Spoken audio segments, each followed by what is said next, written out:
A Síria está aqui, a 8 horas de avião da Espanha. A grande parte da sua população se concentra aqui. Por quê?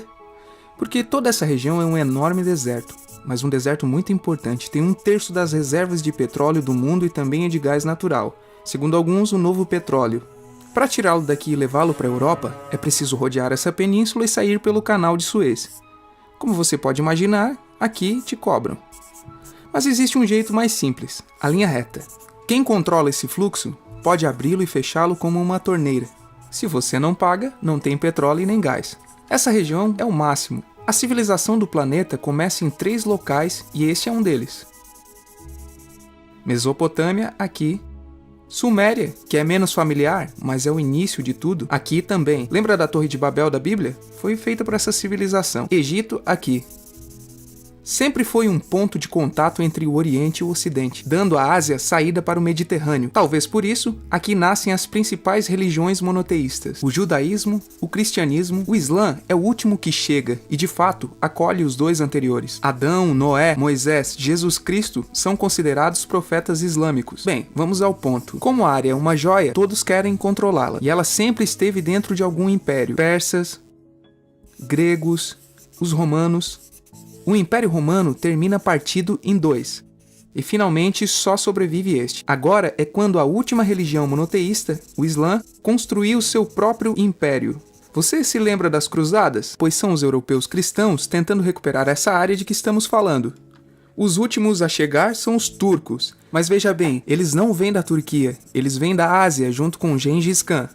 Eles conquistam tudo e fundam o Império Otomano. O Império Otomano permanece aí até a Primeira Guerra Mundial, 600 anos. Quando acaba a Primeira Guerra Mundial, aparecem pequenos países onde estava o Império Otomano. E pela primeira vez, vemos a Síria no mapa. Até agora, tínhamos desenhado para não nos perder. E o que criou esses países? Veja bem, o que eu vou contar é algo secreto. Bom, foi em 1916. Este segredo máximo se chama Acordo de Sykes-Picot. Os franceses e os ingleses não podiam derrotar sozinhos o Império Otomano. Só poderiam se fossem apoiados pelas pessoas que viviam lá dentro, na sua maioria árabes. Como eles os conquistaram? Prometeram a Grande Arábia, um país só para eles. O único problema é que era uma farsa. Antes de prosseguir, vamos lembrar uma coisa. Os árabes são um povo, não uma religião. Isso é, um árabe pode ser muçulmano, pode ser cristão, e antes do Islã, aparentemente houve tribos árabes com tradições judaicas. Bem, para os árabes não foi dado esse único país que tinha sido prometido. Em seu lugar, franceses e britânicos criaram diversos países pequenos. Esses países, obviamente, não eram países de verdade, mas áreas sob seu comando com governantes estabelecidos por eles. Durante esse tempo, eles fazem o que querem com a área. Lembre-se que há petróleo. A Síria, embora não tenha grandes reservas, tem fácil acesso ao mar, e a França, que ficou com a Síria, entrega a nação a empresas estrangeiras. Após a Segunda Guerra Mundial, os europeus se vão. No caso da Síria, são expulsos. Mas antes de irem, criam outro estado, Israel. Não é o momento de falar dele, mas é um estado muito controverso que seus vizinhos não o reconhecem. A prova disso é que logo que os britânicos vão embora, todos os estados passam a atacá-lo. A área agora vira uma grande bomba relógio. E enquanto isso, o que acontece com a Síria? Bem, não é muito estável, tem constantes golpes de estado. Nessa época aparece na Síria uma ideologia que assume o controle e se expande por todo o mundo árabe, o Baás. Essa ideologia mistura o antigo sonho de uma só nação árabe com ideias socialistas e algo muito importante, é laica, ou seja, não é religiosa.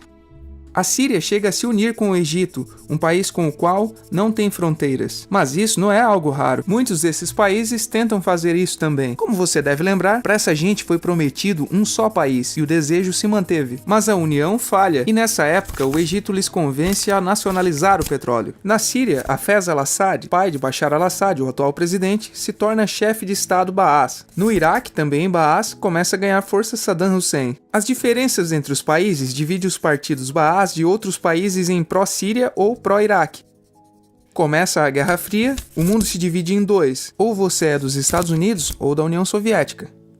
São anos muito movimentados em que há muitos conflitos com Israel, então invadem seu vizinho Líbano e começam uma oposição islâmica ao regime Baas de Assad, a Irmandade Muçulmana. Voltemos atrás por um momento. Você lembra que a maioria dos árabes são muçulmanos? Bem, é verdade, mas dentro da religião muçulmana há dois ramos fundamentais, os sunitas, a maioria, e os xiitas.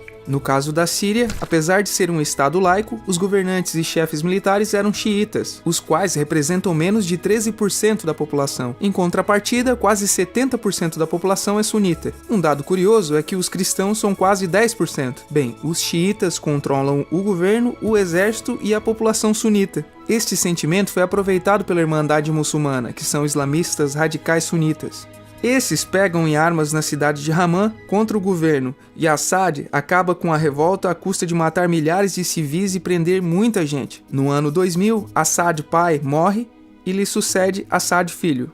Frente a diversas pressões, liberta muitos presos, traz internet e esperança de mudanças. Há um período de grande debate político e aparece a oposição. Também retorna a Irmandade Muçulmana. Os anos seguintes são difíceis. Prendem a oposição e Bush inclui a Síria no eixo do mal. Ele apresenta suas propostas e aí já está à mostra o que acontecerá com a Síria.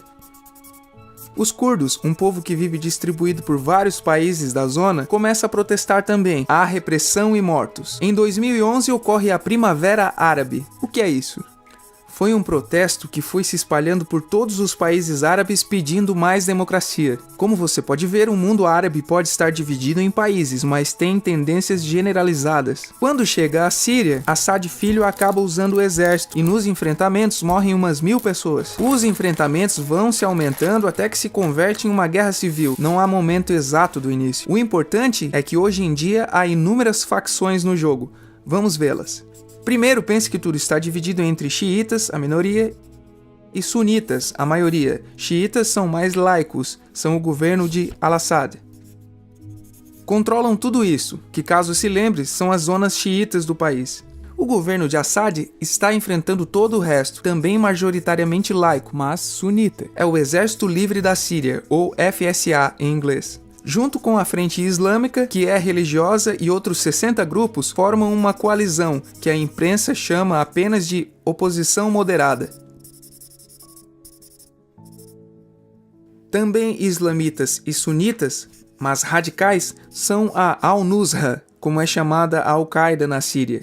Outros islamitas radicais são o autoproclamado ISIS, ou Estado Islâmico de Iraque e Síria. São uma dissidência da Al-Qaeda que controlam a maior parte da Síria e Iraque e são famosos pelas suas atrocidades. Seu objetivo é impactante para muitos. É a criação de um Estado Islâmico ao longo da Ásia, a África e aí por diante. Isso você já sabe. Em Al-Raa temos o povo curdo. Você lembra? Aquele que o presidente Assad reprimiu, pois igualmente os governos de países próximos também o fizeram. Agora eles controlam militarmente essa zona. Antes de terminarmos, repassemos os apoios militares internacionais até outubro de 2015. As forças de Al-Assad são apoiadas pela Rússia, que já tinha bases militares no país antes do conflito, pelo Irã e pela China. Todos são países daquilo que a Europa chama de Oriente. Contra Al-Assad, apoiando a chamada oposição, lutam Estados Unidos, Turquia, França, Grã-Bretanha e Arábia Saudita.